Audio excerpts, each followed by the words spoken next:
Despite being the laughingstock and the most dissed celebrity on the internet lately, with hip-hop fans worldwide throwing shade and knocking him down with every diss involved with his beef with Kendrick, Drake might be shaken.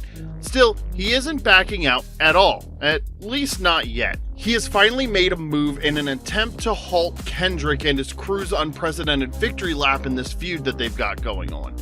Drake seems to have decided that if Kendrick wants to set the bar low, he's more than ready to go lower and fight dirty in the mud, because the measures he just took to land an L on Team Kendrick are honestly nothing short of a pathetic move, even though he was able to pull it off. If anybody else made the move Drake just made, the backlash they would be getting would be deafening. Now, y'all are wondering, what did he do that's so bad? Well, Kendrick's former TDE label mate and longtime friend Schoolboy Q, who is currently on his Blue Lips weekend tour, was scheduled to perform one of his shows in Drake's backyard, the city of Toronto.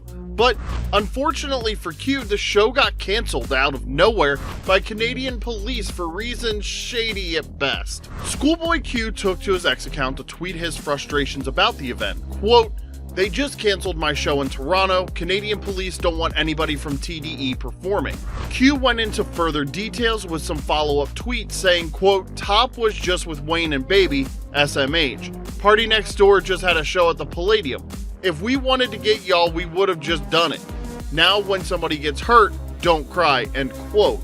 Now, there are several messages embedded in these tweets. While Schoolboy Q is telling his fans about what went down as to why his show got canceled in Drake's hometown, he is also trying to echo the fact that if he and Top Dog Entertainment had any issues with Drake and his OVO affiliates beyond the microphone, it would have been settled, as the president of TDE and Lil Wayne, who is Drake's mentor and former label boss, were just together. Q also insinuated that if they wanted to be petty and stoop so low like Drake just did, they would have easily shut down Drake signee's Party Next Door recent show in their own backyard, the city of LA. But now that Drake has made his move, Q seems to be declaring that this feud is far from over and that tensions that seem to be easing up are back on. Come to think of it, with the revelation that TDE artists are banned from doing shows in Canada, it's very hard to dismiss Drake's influence in what went down, no matter how you try to justify his involvement, because in the past, Drake has shown that he has the pull and power to make things happen in his hometown.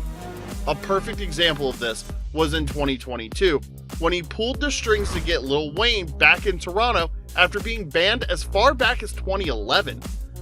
Seeing how big of a star Drake has become over the years, and just how much of an ambassador he is for Canada, between the huge festivals he throws and his involvement with the Toronto Raptors to name a few, he is arguably the biggest export the country has ever produced, which in turn reflects the level of influence and pull he has over things.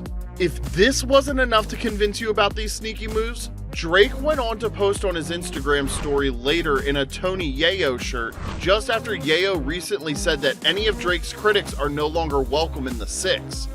This pretty much confirms what Schoolboy already revealed about the whole situation. Candidly speaking, just because Drake is the face of Canada, that doesn't make it right to play this dirty in the rap beef he's got going on.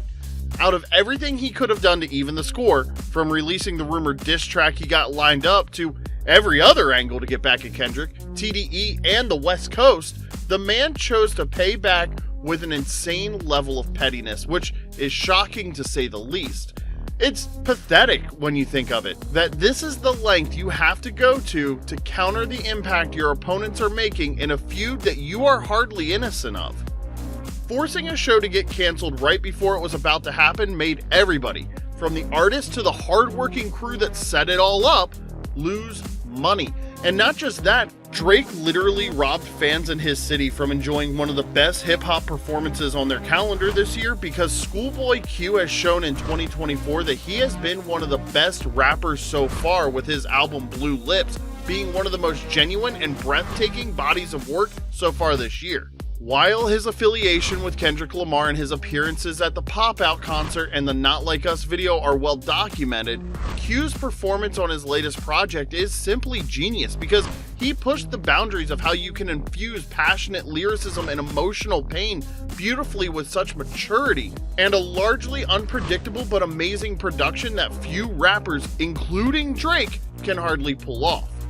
This project is a surefire Album of the Year candidate, and will surely go down as one of the best hip-hop projects this year. Unfortunately for his Canadian fans, they'll never experience Schoolboy Q's live performances of their favorite track off the album. It's also important to note that if you're enjoying this video, you should like and subscribe to this channel for more amazing content. Now, let's get back into it. With what went down with Q, does this mean the rest of the TDE affiliates, Ab-Soul, J-Rock, SZA, and of course Kendrick Lamar, will never grace a Canadian stage anymore? That would be crazy for millions of Canadian fans who love these amazing artists, which will make these shady moves even more pathetic as time goes on.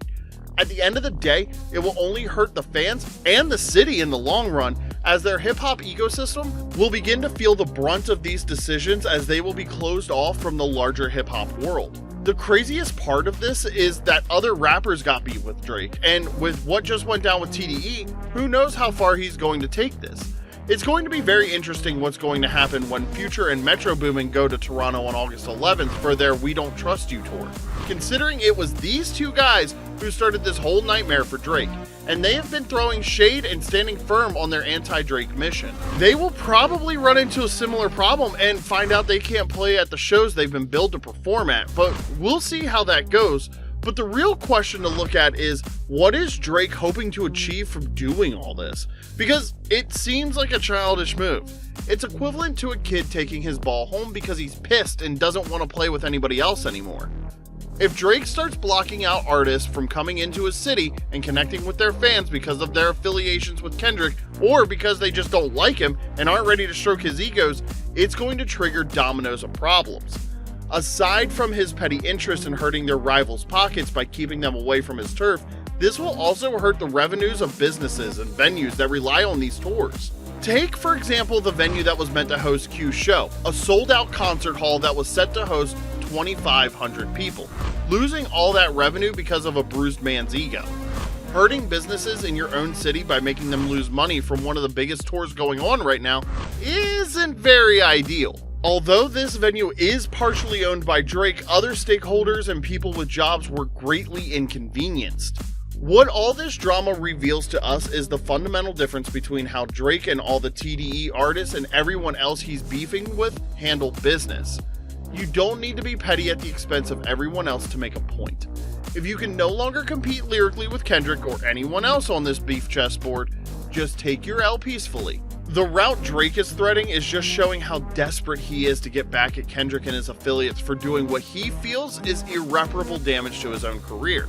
After Q's initial social media rants about the events that happened and his visible confirmation that TDE is ready to play dirty if that's what Drake wants, he still made it clear that he and his crew will never take the beef beyond music because, at the end of the day, it doesn't matter to them.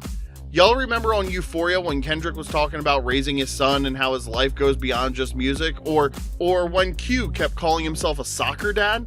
This relatively shows that even though they put their hearts into their craft to release great music, rap in itself is a job to them, especially now that most of them are starting to raise their families. They prefer to keep the rap game at arm's length so they can be the men and fathers they hope to be, so that ridiculous beefs and antics don't follow them around everywhere they go and pose a threat to those they love. At the end of the day, this is the key difference between these personalities, as Drake is so caught up in this feud that he probably didn't realize how petty he's become, especially with this latest move of banning his competition from coming to his city regardless of who gets affected. Meanwhile, with TDE, the main part of the battle is over, and they just want to move on with their careers and keep doing their own thing.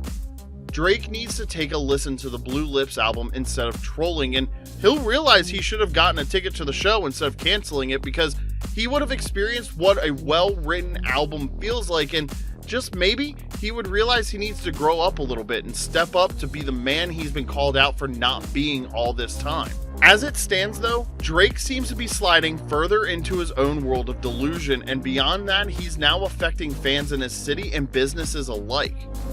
Share your thoughts in the comment section about whether you agree with Drake's recent moves or not, and also make sure to drop a comment about what you think of Q's new project and your favorite track off the album, because it is truly an amazing body of work.